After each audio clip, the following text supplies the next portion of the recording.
With just 24 hours left on the clock, the last season's V Division's runners-up Birendra Club are gearing up to face reigning C Division champion Vivekananda Club in the high-octane opening match of the TFA conducted V Division domestic football tournament on July 12. To ensure a lethal start to the season, Birendra Club footballers have been sweating it out in an intensive 7-day training camp. Head coach has been rigorously putting the squad through fitness drills, tactic simulations and match practices to fine-tune their strategy. Good morning সবাইকে।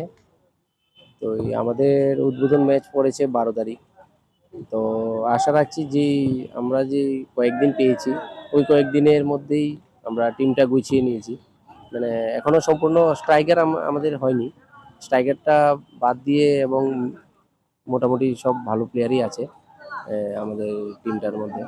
তো আশা রাখছি টিমের প্রতি, আমিও আশা রাখছি যে টিমটা 12 তারিখের ম্যাচটা ভালো হবে, আমাদের টিমের জন্য ভালো হবে, এবং চেষ্টা চালিয়ে যাচ্ছি যাতে ম্যাচটা উইন করা যায়, এতটুকুই আর কি। আমাদের টিমে এখন আপাতত 19 জনের মতন আছে, 19 জন প্লেয়ার আছে। তার মধ্যে মানে এ ডিভিশন লেভেলের ধরুন 7 জন 8 জনের মতন আছে, ভালো প্লেয়ারই আছে। বাকি সব জুনিয়র সিনিয়র মিলেই টিমটা হয়েছে, ভালো টিম হয়েছে।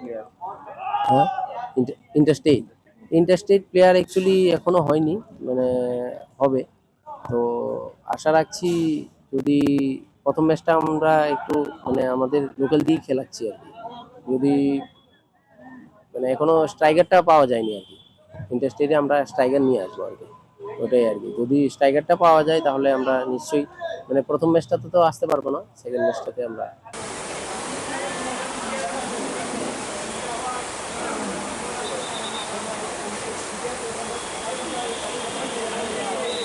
Reported by Narayan from Agartala, Chini Khorang.